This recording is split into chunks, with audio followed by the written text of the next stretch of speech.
To be in the top 25% is not hard. To be in the top half, all you have to do is not make a mistake. So you think about hiring managers. The reason they hire people is because they focus on stuff that doesn't predict performance or motivation. And then they make superficial judgments, how tall the person is, if they like the person, how prepared he was for the interview. None of that stuff is predictive. Welcome back, everyone, to the Geeks, Geezers, and Googlization Show, the home of Googlization Nation, where we talk with HR and business thought leaders about the crazy shift going on all around us and explore the disruptive convergence of technology, business, and people. Here are your hosts, Ira Wolf and Jason Cochran. Hey, welcome back, everyone, to another episode of Geeks, Geezers, and Googlization, a show from the People Forward Network. I'm Ira Wolf, and thank you for being part of Googlization Nation. And I'm Jason Cochran. If you think this is just another podcast, think again. We are the voice of the most important, crucial conversations that are confronting business leaders and people today. And our goal is to bring you ways to reimagine tomorrow and explore the convergence of business, technology, and people. Googlization Nation, you're in for another treat today. We've got as a guest the one and only Lou Adler. He's CEO of the Adler Group, the father of performance-based hiring, and the Sherlock Holmes of recruitment. Lou's been preaching from the pulpit as long as I've been in the business, and even longer than that. I've been in the business for 27 years. We've been talking about performance from the time that warm body hiring and can you fog a mirror hiring was all the rage. There was enough people, you just pick them off the street, give them a job, and if they didn't work out, you replace them with another. But to give some testimony to how influential Lou is, because when he talks, a lot of people listen. He's got nearly 1.4 million followers on LinkedIn. That's for anybody who has followers on LinkedIn and is active, you know that's you got to be saying something that people pay attention. Here's a quote that I picked up from Lou. And, you know, this, you've heard me talk about the perfect labor storm over and over again. This is just another way of saying it. Now that the demand for top talent is infinite, the supply of top talent is finite. You can't use a surplus of talent strategy to fill open positions during a time when there's just a demand that's much greater than the supply. We usually don't do long bios, but I think Lou's is worth mentioning. I mean, he's been featured in Inc. magazine, Business Insider, Bloomberg, SHRM, the Wall Street Journal. He's the author of a few books, The Essential Guide for Hiring and Getting Hired, and an Amazon top 10 bestseller, Hire with Your Head. In his spare time, Lou is the host of Almost Daily Recruiting Show, and he focuses on addressing the challenges involved in diversity hiring without compromise. So we'll be talking a little bit about that. And Jason and I and Googlization Nation are really excited to hear more about what Lou has been writing about recently called performance-driven hiring. Now, Lou is really speaking our language, but before we get there, Jason, it's time for one of our favorite segments, Perfect Labor Storm. On each episode of Geeks, Geezers, and Googlization, we turn our focus to just one disruptive, surprising, or worrisome trend that we believe you should know. And we always try to relate that to our guests. So here's today's Perfect Labor Storm trend. This was a poll on LinkedIn by our guest, Lou Adler. He asked, will career growth and job satisfaction become more important when changing jobs and comparing opportunities? If you felt a few executive jaws drop, it's because 59% of the participants said yes to very, very important. Career growth and job satisfaction would be very, very important. And 32% said very important. So do some quick math there. Your 81% say yes, overwhelming yes. That confirms what Pew Institute found, research. 63% of U.S. workers quit their job in 2021 because of low pay. Now that's significant. We can't let that go. That was the number one reason. But 63% left because they saw no opportunity for advancement.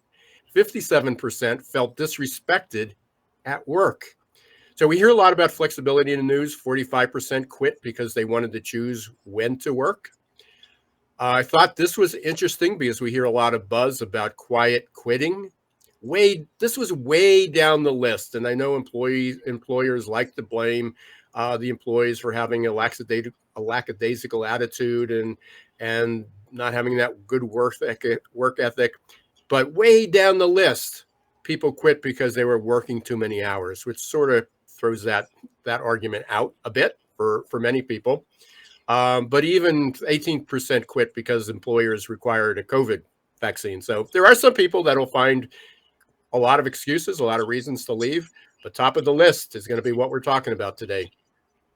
And Ira, that makes me think of a trip that I just recently made this summer, last month, to an amusement park in July with my son Duke for the first time. We went on water coasters, wooden coasters, iron coasters, water slides, and a whole bunch of other activities. And it was also free unlimited drinks all day too. But could you imagine if that park only had one roller coaster that you could ride over and over again?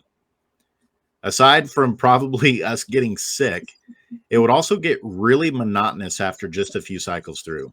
And I can't help but imagine if this is what so many professionals right now are feeling when it comes to their careers. They're hopping on the same coaster each and every day, running on the same path. And they're wondering when they'll get to go down a better, more exciting path one day in their career. And while it would be really easy to point the finger of blame at employees by saying things like, hey, you should own your own development and career, the truth is that organizations are culpable now for creating compelling paths inside their own organizations, or they're going to be at risk of losing their most valuable people. And that's why I'm excited that we have Lou coming on today, the mastermind of purpose-driven hiring, so that he can help us set the record straight on how to hire and keep top talent. So real quick here before we bring Lou on, reminder for anybody who's listening, you get SHRM credits. Simply go up to googlizationnation.com, click on the podcast menu tab, and there's a form, a short form. Just fill it out. Let us know that you listened, what you learned, and then we will send you back the activity code. You can earn anywhere between a half and a full credit. Also, while you're at Googlization Nation, if you haven't subscribed to our newsletters yet, please do so. And if you're listening to the show, please leave a rating, especially on Apple, and a review. We'd really appreciate that. We're now in the top 2.5% of all podcasts, and our goal is to become in the top 1%. So please help us do that, especially if you like what you hear. Perfect. Well, this seems like the perfect time now to go ahead and bring on today's guest, Mr. Lou Adler. A big round of applause for Lou. Yeah, well, yeah, that was what, 3 people, and I think it was your dog in the background, so I really appreciate that. Humble as well, right? Yeah, right. Well, let's say this. I was saying when you say you're in the top 2.5%, you want to be the 1%. I think this might drop you to the 5% range. So I better be careful about what I say. I don't think so. That not with 1.4 million followers, Lou. So let me kind of I know you're going to ask me a lot of questions. I'm not going to let you. But I was listening to what you were saying about the Great Resignation and all this kind of stuff, and it reminded me of a story that I always tell candidates, and I think it's incumbent upon candidates and companies alike to kind of drive success. So when I talk to a candidate, I don't do recruiting anymore, but when I did, I always would. So let's assume I was recruiting Jason. I said, Jason, I'm only going to present 4 candidates to my client. If I decide to present you, there'll be a 25% chance you'll get this job. So in 3 or 4 weeks, if I present you, you're going to get a job offer. But before I give you that offer, I'm going to ask you this question. I'm going to say, forget the money. Why do you really want this job? And I expect you to tell me about the work that's motivating to you, about the people, why you think this job could be a career move, and why you think this is something where you could really put your platform for 2 to 3 years. Because if you can't describe that without talking about the money, we're not going to make you the offer. But to get you that information is incumbent upon me and my client to get you that information, and it's incumbent upon you to make sure you get it as well. So the idea here is that too many candidates focus on what they get on the start date and not enough of what they're actually going to be doing, the stuff that drive job satisfaction. And that happens to the companies as too. They're trying to fill jobs real quickly. So both parties are culpable in making this decision. This is incumbent upon for the candidate, it's a lifetime change. This is not an insignificant move. And for the client itself, it's probably less significant than it is for the candidate. We're going to hire 20 people. You're one of 20. Well, I don't want to be too superficial, but I think that's really the issue, is that we tend to over-focus on short-term information when it's really a long-term decision. And I think solving that problem is really the key to driving satisfaction and improving quality of hire. Sorry for that, interrupting all your questions, but I thought that was important to say. It's an answer to a question. It was like Jeopardy. You gave the answer, and we'll pick out the question, and it answered it. So no problem at all. Let's talk about this. I mean, you've been talking about performance-based hiring. When I came into this business, 27 years ago, your name popped up and followed you, and been following you ever since. I'm one of those 1.4 million along the way. Can describe to our listeners what performance-based hiring is, because the reality is you've been talking about it a long time, but there's a lot of conversations now about how challenging it is to get to monitor a remote workforce, to get people to perform. My belief is, and I've said this over and over again, is that performance management wasn't very good before. People didn't know what the metrics were. They didn't really understand what was required of somebody to make them successful, because you hired people for one reason, and then your metrics and your management of them was completely different when they're on the blocks. But you have a process. I mean, you literally have a system in place that's based on performance. So let me kind of go back to give you the answer to that both. So I'll go back to my first search assignment 44 years ago, and I'll bring it up to today with that issue of remote workforce. My first search assignment was for plant manager in the automotive industry. President whom I knew, and I had background in manufacturing before I got into recruiting. So my background is engineering, manufacturing, operations, supply chain. And I was a pretty young guy running a company. But I didn't like the group president, so I quit and became a recruiter. Actually gave 6-month notice, so which is another story. But my first search assignment was for a plant manager in the automotive industry. President said 15 years experience, engineering degree, background in this kind of manufacturing facilities, et cetera, et cetera. Traditional job description. So I looked at Mike, and I knew the fellow. I said, Mike, this is not a job description. That's a person description. Let's put the person description in the parking lot. Because a job doesn't have skills, experience, and competencies. A job is stuff that people do. Let's talk about what the person needs to do. He said, okay, I want someone to turn around the plant. I said, what's wrong with the plant? And he said, it's pretty bad. So let's walk through the plant. We spent an hour walking through the plant. It was a crummy plant. Dirty. Manufacturing processes were uncontrolled, unclean, a lot of scrap. Layout was terrible. Logistics was terrible. And I was very comfortable in that environment. We came up with 7 things in an hour that this person had to do to turn the plant around from a unprofitable or marginally profitable to significantly profitable if they did that in 12 to 18 months. I have never used a job description that defines skills, experience, and competencies since that day. 1,500 or 2,000 job descriptions all define the work a person needs to do to be successful. So now let's take your situation there, Ira, you just talked about with that. If we're in a remote workforce, and we're working with one client that has a lot of remote workforces, I said, let's talk about what that looks like. What does it take to be successful in a remote environment? Well, they got to be independent. They got to be reliable. They still got to, I don't care if it's day or night, they got certain projects they've got to do, and there's a certain timeline. In software development, the timeline might be 24 to 48 hours, but so be it. That's what it is. For another project, it might be 3 to 4 weeks. Irrespective of that, sometimes it requires teamwork in a remote environment. Sometimes it's live and on site. But we define the work and the environment in which that work takes place. So now if I'm interviewing a candidate, I'm going to dig into their accomplishments. So this is how I interview candidates. I say, tell me about it. Here's some work we need done. Tell me about something you've accomplished that's related to that. And I'll spend 10 or 15 minutes digging through all the facts because I understand the job. So I'm just looking for a comparability. And then I start asking about accomplishments over time. So I start seeing the trend line, how flexible, how capable the person is, who they've worked with, how they've done it. So that's the essence of performance-based hiring. Purpose-driven hiring, that's not necessarily my favorite term. I call it win-win hiring. Because when I asked Jason earlier, hey, you have to get this information. My goal is for the candidate to be excited after a year or two on the job, and the hiring manager saying, I'm glad we hired this person.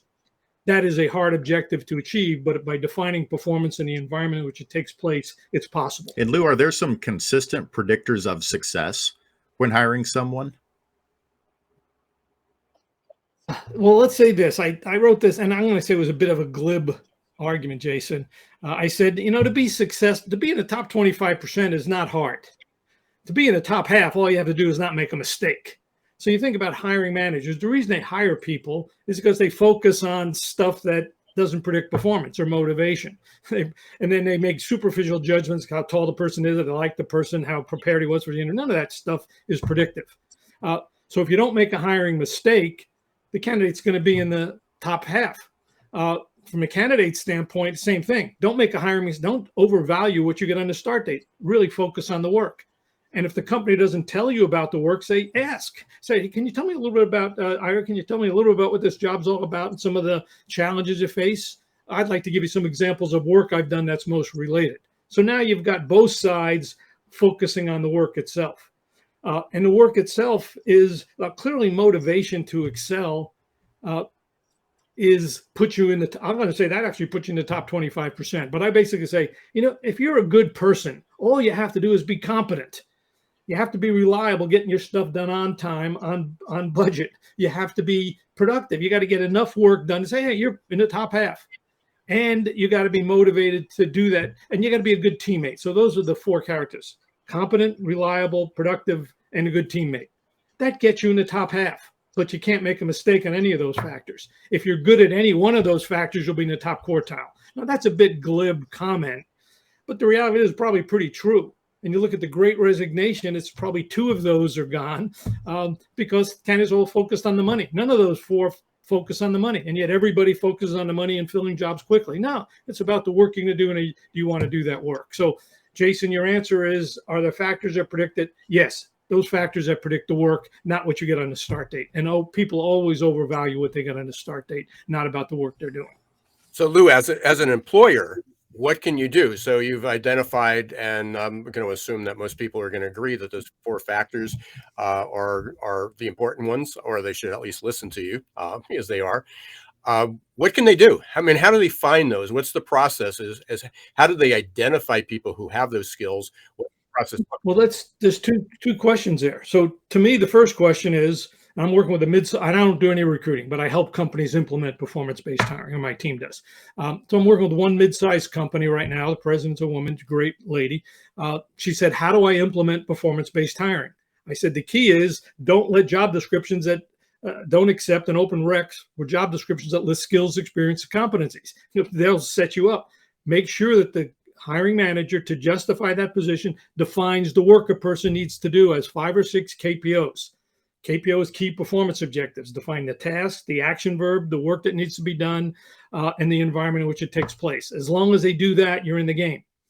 The second part of the other bookend is don't hire anybody until the team puts together, we call it a quality of hire talent scorecard, but the idea is that have the team compare their notes and provide evidence that this candidate meets those criteria of competent, reliable, productive, and a good teammate. Has more issues than that, but at least the team evaluates that and provides evidence the person can do the work in that environment and those factors, you're in the game. They will figure out how to do it if you have those two bookends. Open the job rec, define the work. Don't hire anybody until they've actually shared evidence that this candidate is competent and motivated to do the work. That's a little bit more to it than that, but that's what we're doing right now. I mean, it's now there's pieces in between, which now in fact, she called me last night. How do I do this part? Which is, how do you find people? How do you write ads and all that? It's nonetheless, she's got the bookends right. And now we're trying to figure out how do I achieve those bookends at the end and in the middle and the beginning. So. And Lou, you've mentioned job description several times and how many times that's a fatal error or a mistake that's made when hiring. Is that the most common mistake that you see organizations kind of trip over when it comes to hiring the right people? Absolutely. I mean, so let's kind of think in two ways. So you guys at the opening said there were a lot of open jobs and the demand for talent is greater than the supply, et cetera, et cetera. Look at the 14 million open jobs that are on LinkedIn today. You add LinkedIn, ZipRecruiter, Indeed. There's probably 14, and all other jobs, there's probably 14 million open jobs. If you look at 99% of those, what do they list? Skills, experience, and competencies. Now, how many candidates, think about all the top 25% who go home at night and said, I can't wait to take an ill-defined average job and do the work that I'm actually going to be doing over and over again. It's your thing about the roller coaster. I can't wait to go on that roller coaster 500 times for the next 365 days because I'm getting more money. So yeah, of course, that's the mistake. The jobs are boring. You can look through any job you want, and look on LinkedIn. What's the demand for this business intelligence analyst? I looked at this a couple of weeks ago. Business intelligence analyst on LinkedIn in San Francisco. The only differentiator was the logo of the company. I mean, this is a pretty logo. I'll apply to that job. I mean, so you just look at the whole thing on job board. You say, no, take the roller coaster. We're going on the same roller coaster, and you're going to be bored stiffless when you get to the bottom, and you'll be excited for about 30 seconds, but the next 4 hours you're going to be bored. So that is the big mistake, is defining the work. So when I define the jobs, and I put jobs on LinkedIn, but they're stories. Hey, we're looking for someone that really wants to. And I remember one that was an ad agency that I found about 20 years ago in New York City. And it was for a builder in Pennsylvania, Ira, where you live. And it said, and it was a big builder. It could have been Toll Brothers, but I'm not sure about that. But I saw that he showed me the ad he wrote. It said, your attention to detail drives our corporate profitability. That was a posting for a cost analyst. Your attention to detail drives our corporate profitability. It speaks to the person. Every other ad for a cost analyst said must have 10 years, must be detail-oriented, must have this, must be that. They're boring. Your attention to detail drives our corporate profitability. That's a game changer. That's how you write. It's marketing. A job posting should be marketing. So your question, Jason, is that the problem? Yeah, it is the problem. And the solution is throw them away. But job boards don't want to do it because they make money with turnover. Think about it. The reason job boards exist is to sell more job postings. So the more turnover, the more successful they are. World could come apart, but if you're posting jobs, hey, we're in great. We're making money left and right, and the VCs will pour money into it. Sorry, you got me going here, guys. Lou, as you were talking there, I'm an old guy. You got to slow me down. Ask me something that's not controversial. Well, it made me think of marketing, and I'm glad you brought that up, because as you were talking and explaining that, in my head, I was thinking, why don't more organizations tap into their marketing expertise, their marketing leaders, to help them with the internal marketing that they're trying to do for employer branding and how they post jobs? Why would anybody post an internal job description? How many companies that make a product? I mean, this product has got, my iPhone's got a lot of technology. They never say, I go to Apple Store, I'm looking at the new model 14 coming out. Not once do they talk about the total specs other than it's got the M2 chip. And I don't know what that is, but it does all these cool benefits, better pictures, better this. So people talk about the benefits. No, job postings will take our internal technology profile and we'll post it. Now, is that a stupid idea? That's not marketing. I mean, you got to be an idiot to even think about posting a job description. I mean, I'm sorry, guys, but she got me going here. It's a marketing idea. So I post very compelling stories. I find people. I say, let's engage in a conversation. We're going to spend more time with fewer people. And look at our job posting. I think you'll find it kind of appealing. We tell real stories. I remember once we had it was one of our last searches that I did of full time. It was a big job for a CEO for a major charity. Again, it was in Philadelphia. It was a big job. It was $300K 20 years ago, so it's probably $500,000 or more today. But it was interesting. But I'm sitting there with the board, and they said this person has to raise $50 million. Raise $50 million. That's all. They got to talk to. I said, tell me about it. They got to raise $50 million. They got to talk to all the wealthy people. They got to strong arm them and all this kind of stuff. Our posting for that was this. I'd like to tell you a story. Over the past 5 years, you raised $50 million, but it's what you did with the $50 million that's important. And then it said you created an anti-gang prevention program in the inner city of Philadelphia. You created a place where mothers could work and have a safe place for their children after school. And it listed 5 or 6 things that would impact this $50 million for this charity. Then the next line said, if you want this story to be yours, send us a story about something you've accomplished. We finished the search in a week. the story was so compelling. People, oh, I want to do that. I want to do that. It's not about the raising the $50 million. Yeah, that was the core, but you don't advertise must raise $50 million, must do this, must do that, which is demeaning. You said, here's the impact of the work you can make. Just like this other one was a cost analyst. Your attention to detail drives our corporate profitability. You get that inner motivator, and that's what you're trying to sell. Get people excited about it. So, I mean, it's so you can take an entry-level job, 3 or 4 years of experience, to chairman of the board, which is a huge job. Focus on what people do with what they have. Tell a story around it. Let people engage in a conversation to see if this work is meaningful. I mean, that's really the key. And that's not rocket science. That's kind of common sense. But why people in HR don't apply common sense to the hiring of great talent, which drives your point, Ira, your first one. When the demand for talent is greater than the supply, you can't assume that the best people are going to apply. You have to attract them in, not weed them out. And I think that's a strategic blunder that most people in HR make.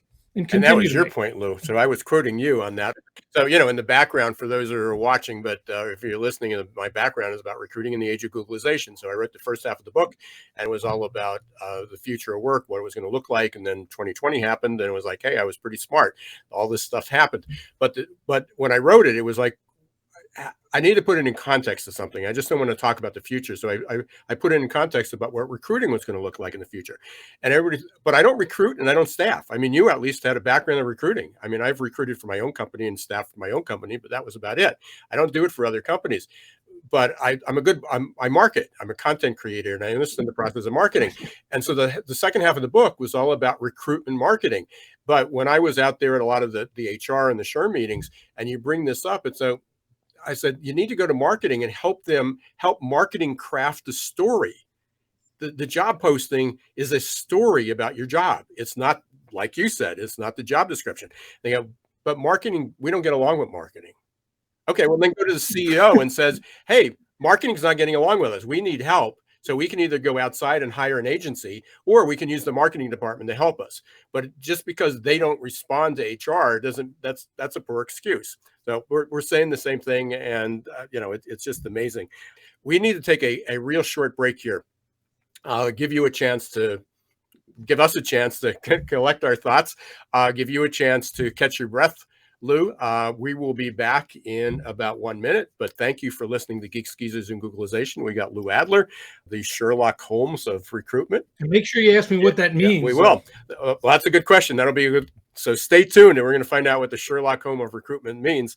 We've been talking about performance-based hiring, some of the challenges that we face, what it's like to recruit in a perfect labor storm, or as Lou talks about it, when the demand is infinite, but the supply is finite.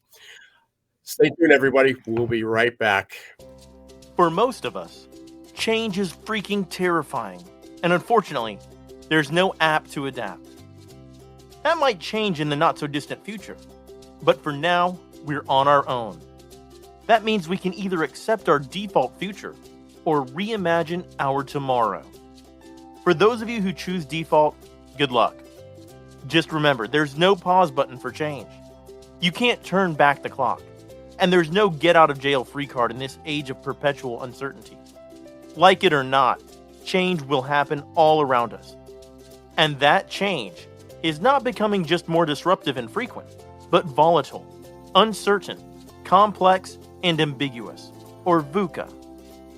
Fortunately, you can make change work for you and turn it into your personal and competitive advantage.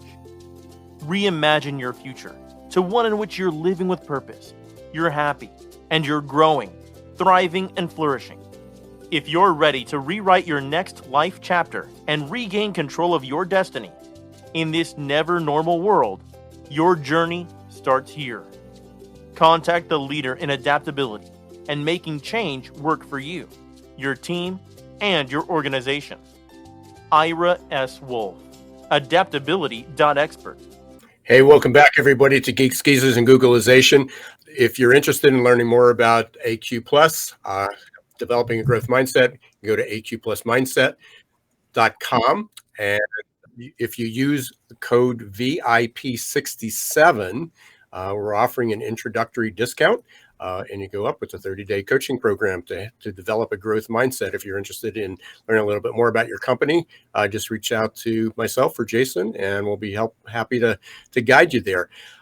And a reminder for Googleization Nation, if you're interested in insurance credits for today's topic or any of our podcasts, please go to GoogleizationNation.com, click on the menu tab, podcast. There is a form you need to short form you need to fill out just to verify that you were listening, something you learned from today's show or any other show, and we'll send you an activity code and you will get to earn a credit. Lou, Sherlock Holmes of recruitment. There's a story behind that, I can tell. Okay, so let me kind of describe what evidence-based recruiting is about. And that's really what it means. I've interviewed 3,000 to 5,000 people. I'm a pretty good interviewer. I didn't start out being a good interviewer. I started out just asking the traditional behavioral questions. And this person's smart, nice, good person.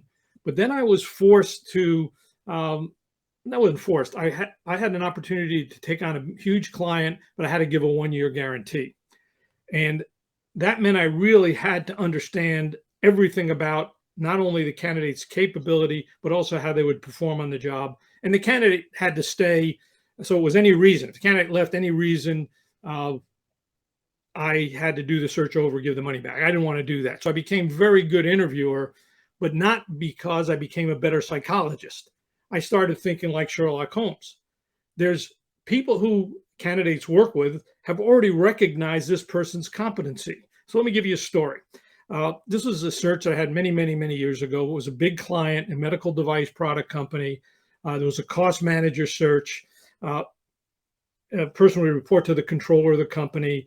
The director of planning liked the candidate, director of internal audit liked the candidate, the VP manufacturing liked the candidate, the IT person setting up this new cost system liked the candidate. So final interview was with the CFO. CFO interviewed the candidate 10 minutes and said, incompetent. You've wasted our time, totally incompetent, can't do the job. I then called the CFO up, reluctantly, but I called him up because I didn't want to lose the business. And I asked him, how could he make this judgment if this person's competency in 10 minutes? He said the candidate's too soft. I said, are you aware that your team wants to implement an ABC cost accounting system on a McCormick and Doddridge and they transfer to SAP platform, that this candidate's already done that? And it was because of his soft-spoken nature what made him successful. He did it with IT, with a union, automotive facility, bigger and more complicated than you, was asked to do. The only reason he isn't available to take this worldwide project is his wife was going through her MD degree. She moved to the local area to get her MD and her residency at the local hospital and go to the local school. It was a big, prestigious university for medical, but and that's the only reason he's available. And you spent 10 minutes and made a judgment about nothing. And I might not have been that forceful, but then again, I might have been, I'm not sure. The CFO and he was a very in-your-face, loud, domineering person. But when I presented that kind of evidence, he said, wow, I made a mistake. I'll interview the candidate again tomorrow. They spent 2 hours together going through that project. He calls me up right after lunch and says, Lou, the guy's great. I totally apologize. I misread this candidate because of his personality. I'd like you to implement that methodology here in my company, but that's what I call evidence. I'm not great at any of these jobs that I fill, but I'm really great at getting evidence of what happened to that person over time. And the one thing I really also learned is if you're a good engineer, a good accountant, a good marketing person, a good sales rep, and you just start with a company, it's recognized pretty quickly that you're a pretty good person. So they start assigning you projects that are important. If you're a good engineer, you get stretch assignments. You start working on cross-functional teams. If you're a good accountant, you start handling complicated accounting problems and get better clients. If you're a good marketing person, you start handling more important projects to help market. If you're a good sales rep, they give you tougher clients or they put you through more advanced training. So you just got to look for that kind of evidence. That's the Sherlock Holmes evidence. And too many people focus on these raw personality traits to see if they can be this insightful and great, brilliant person. I just focus on, hey, there's evidence. Other people have already made that decision for me. I just have to find that evidence. And I think that's really the difference maker. Now, all my candidates have to go through all these assessment tests, but if they've already done it, it's amazing they all pass the assessment tests. But a lot of candidates have the assessment tests that don't actually aren't successful on the job. So it's focusing on the outcomes, the evidence, and you'll just find that what people do with what they have is what drives success, not what they have. And it's a critical distinction. And Lou, it sounds like that Sherlock Holmes approach, it addresses bias. Does it help eliminate bias in that process? Let's say this, Jason. Yes, if they would do it. So I say that now, how do I get people? I talked to the CFO and presented that situation to him. How many times did that never happen? So how do you then control? Let's say this. I'm going to contend most hiring mistakes are due to bias because you make judgments on superficial issues related to bias, communication skills. The evidence-based thing works, but how do you get people to process it? That's what I said. When you can get a hiring manager to focus on outcomes and not let the hiring manager make a yes or no decision without evidence, that's really the way to do it. It's not easy to overcome, but I intervene in that specific situation. How do you get the system to intervene to overcome bias is more difficult. But if you start with a performance-based job description, at least you have a chance, and let the hiring manager say, no, the candidate can't do this job because of these reasons or can do it because of these reasons. At least you have a chance. But intervening and controlling bias is an absolutely essential part of making this process work. And it's a challenge. Defining the job is the other challenge. Controlling bias and having people just ask an objective assessment or conduct an objective assessment is the other part. Putting both together, you will make better hiring decisions and more accurate hiring decisions. So Lou, you mentioned an assessment, and we use our assessments. We use what we call the Big Five, and Jason's familiar with that. I'm sure you are too. The Big Five model, the Ocean model. However, you have a different Big Five. You've identified a Big Five for hiring strategy based on a Big Five. Can you quickly give an overview of what? Well, let me do this. Why don't you kind of define your Big Five, and then I'll tell you how I get to that same issue. So first, tell everybody the Big Five, because not everybody on the. So the Big Five that we do, and this is most tests. I mean, for anybody who's working with our company, we use Harvard, used to be Outmatch, but we have Preview, Big Five assessments, but Caliper, Hogan, all these are based on what they call the Big Five model, and it's represented by the acronym OCEAN. So it looks at the openness of people, the conscientiousness of people, extroversion, their agreeableness, and then their non-emotion factor. So it's based on these five personality factors, and then it's broken down further from that. Okay, so let me make the general statement. We had a client, a Fortune 100 company, who was located in Southern California, and we presented a lot of candidates to them, and they used an assessment test that measured the Big Five, slightly different words. 95% of our candidates passed the Big Five because we focus on what they accomplished. If they can accomplish the work that you want done, they obviously have the right profile. So to me, the profiles are confirming indicators, not predictive indicators. They have to. And now this candidate, I told you, he would not pass the extroverted test, and yet he was extroverted. So I'm going to say the Big Five is kind of flawed, because it really doesn't look at work in the natural environment, nor does it look at flexibility. This candidate could be extroverted, although his natural philosophy was introverted. But he dealt with unions in a very logical, soft-spoken manner, presented the logic to them, and they bought into it. He was not confrontational. So the idea that this Big Five is static, in my mind, is fundamentally flawed. And I'm going to go with every PhD that advocates it. They don't know what they're talking about to some degree. Candidates can be, I am pretty extroverted, as you can tell just right now, but you put me in a complicated mathematical engineering problem with a lot of variables in it, I will become very introverted and very intense on focusing on that. It doesn't get at the fact that people can be both of those factors, nor does it get at competency and motivation and flexibility. So to some degree, I think these behavioral tests are flawed because they're not predictive. They're confirming indicators, not predictive indicators. So nonetheless, I give assessment tests 100% of the time for my final group of 5 or 6 candidates. It's also a validation to say, okay, how can this person actually be effective in this role? But then you start getting at flexibility, ability to deal with people, and all those other things. So I think there's a fundamental difference I have with a lot of PhDs who overvalue these things. And I'm a bit concerned that people have gone down the wrong path here of, hey, there's a lot of different people, a lot of different things, and people can be handled be both, as opposed to just being singular. sorry about going. No, into no. another This may surprise you, tangent but and this is my business. I agree with you that the assessments are someone's hardwiring, and they may be fixed. They in their out of their work environment at home, how they take care of things. They may be an introvert, or they may be an extrovert, or they may be conscientious, and they may be attentive to detail. My I mean, I was in a profession that required attention to detail. You know, I started out a career as a dentist. If here. you Oh, is look that at my right? profile, I am in the lower 10% of attention to detail. I have to force myself to dot the I's and cross the T's. But on the occasions that need to be done, everybody points to me because I'm so detailed. It's also why I left a profession that required that. So I agree with what you say, that when you take it at face value, it's wrong. But if you came into me and you were very outspoken and animated as you are, but it said introvert, I wouldn't say it's either that the test is wrong, but I would look at it to say there's two things that happened. Either you came in and put on a show for me. You practiced, you were rehearsed, Right. and you had a recruiter who trained you how to do that. But it was going to be exhausting for you to do that on a long-term basis. Or you learned a skill that I'm an introvert, but I'm on stage all the time. I could do that in spurts. But I don't do, people said, why aren't you a speaker? Why don't you go out 200 times a year? And you can make a lot of money. I got to tell you that I'm going out to speak with Jason next week. I'll do that. I'll be on stage for an hour. I love it. If I had to do that over and over and over again, it just would drain me.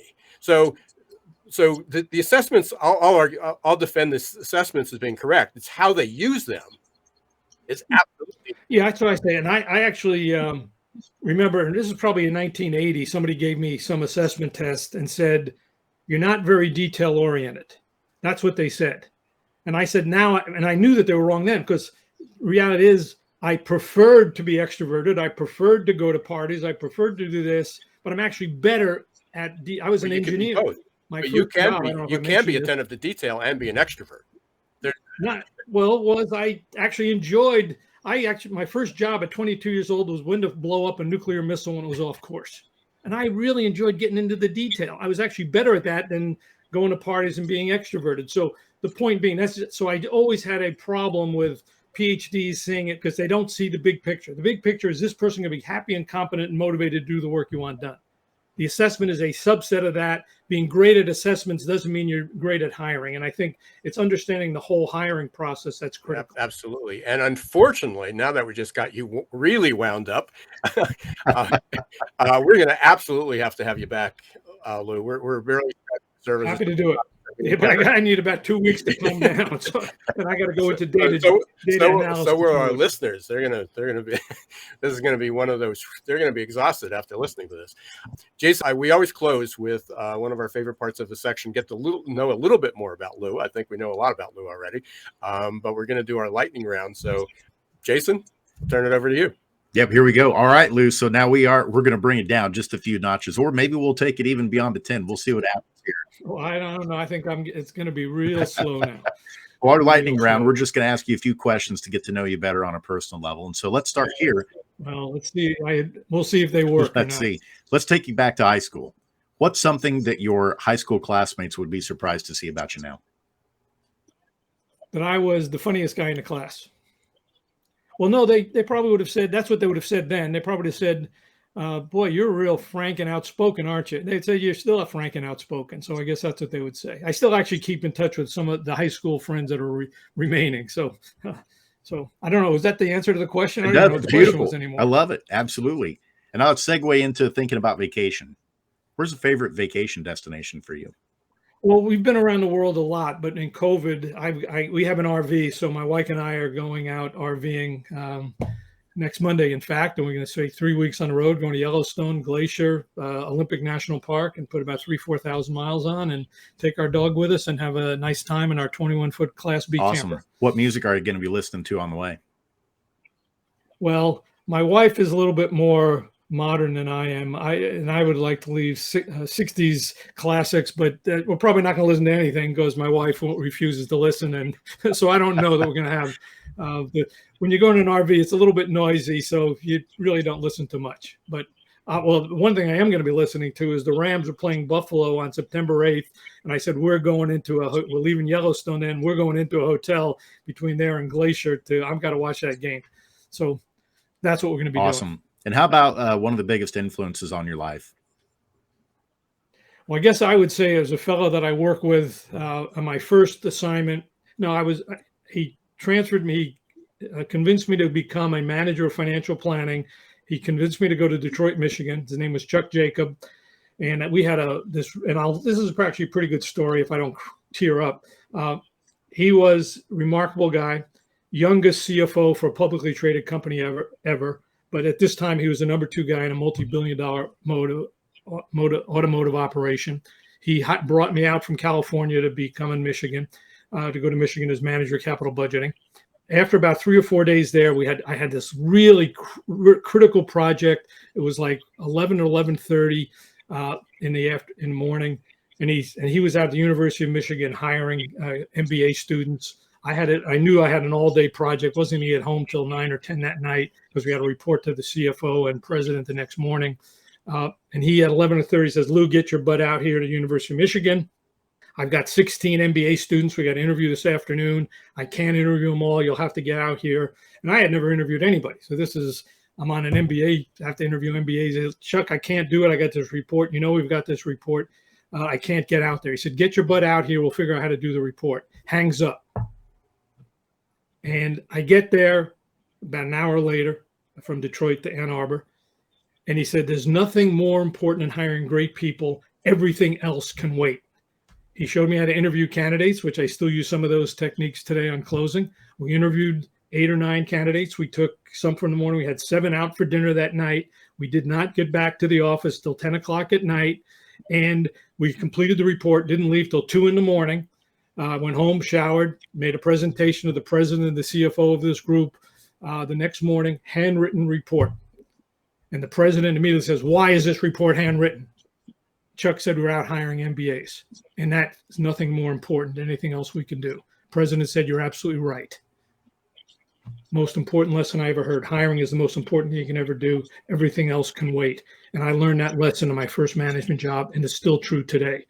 I was writing that story up for the first edition of Hire With Your Head as part of the story, and I started crying because Chuck, that guy, passed away when he was 38 years old. But he was the youngest CFO for a publicly traded company, remarkable guy. If he had lived, I wouldn't be here today because I would have gone on. He's always had these cool ideas. "Hey, Lou, let's do this, so let's do that." I probably would have done that rather than what I'm doing today, but so be it. I'm here. But there's nothing more in hiring great people. Everything else can wait. And very few hiring managers believe that. It is absolutely true, though. I love that. And what a way to go out on a high note there with the final lightning round question. Love that, Lou. Well, Lou, for those who are listening, they may not be able to see the banner that we have at the bottom. For those who are listening, how can they get in touch with you and learn more about what you and your team are doing? Well, I think the easiest way is to go to hirewithyourhead.com. That's the 4th edition of a book that I've written about hiring. They go there, they can join our book club. There's other things there. That's probably the easiest way to get there and learn about our book. And join the book club. You don't even have to buy the book, joining the book club. But if you do, you'll actually get some great value from it. And more stories like I just told. The book is filled with real stories. It's not a PhD stuff. It's real work out in the field with a recruiter trying to help companies hire great people. And just as important, maybe more important, help good people get great jobs. And that's really the key to Hire With Your Head. Awesome. Well, we cannot thank you enough for joining the show today. And I'm going to send it over to Ira as we get ready to close. But it truly has been amazing listening to these stories today, Lou. Great. Thank you very much, guys. Love to be here. Hey, Lou, it was great. Thanks for carving out the time. Thanks for reaching out. So excited for you to be on here. And that was not just a platitude. Would love to have you back another time. We literally just scratched the surface of things that we can talk about. So. Wow. Ira. So everybody needs to take a deep breath, right? and catch catch their breath after that conversation. Jason, I'll put it to you first. What was your takeaway? There were a lot, but the big one for me was the whole concept of marketing. When you're hiring, you're marketing, and that you've got to tell compelling stories. And that the way that we've done it in business for too long, and we're still doing it, we're doing it the backwards way when we're just focusing on experience and skills.